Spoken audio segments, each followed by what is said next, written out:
Aujourd'hui, 12 mai, marque la Journée internationale des infirmières. Cet événement annuel a été institué en hommage aux nobles actes accomplis par les infirmières et infirmiers pour notre société. Je dois avouer que l'année dernière encore, je méconnaissais cette journée internationale.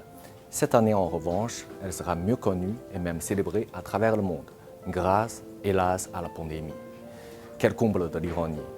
D'innombrables récits d'infirmières ou plus généralement de professionnels de la santé en première ligne contre le Covid-19 ont fait couler beaucoup d'encre, capables de faire fondre les cœurs les plus durs. On se souvient par exemple de cette jeune femme chinoise, Gan Zhuyi, qui a dû parcourir 300 km à vélo en 4 jours et 3 nuits pour retourner de son lieu de vacances à son hôpital. Le trafic routier et ferroviaire étant alors coupé entre là où elle se trouvait et sa destination, en raison du confinement. Un calvaire qu'elle s'est infligé afin de pouvoir participer à la lutte contre l'épidémie.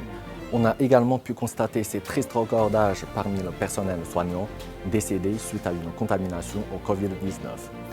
Des infirmières retraitées, octogénaires, voire nonagénaires, bien que conscientes d'être atrocement vulnérables face au virus, regagnaient leur poste pour combler le manque de personnel médical et tombaient en ligne de front.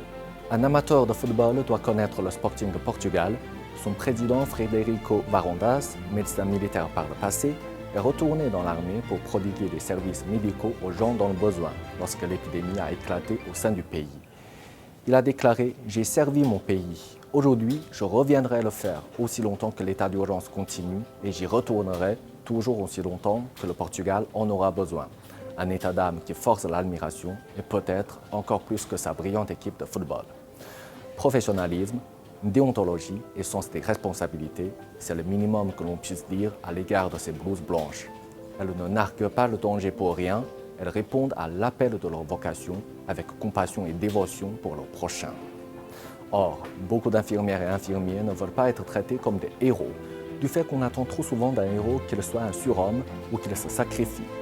En effet, reconnaître leur sacerdoce est une chose, l'exiger en est une autre.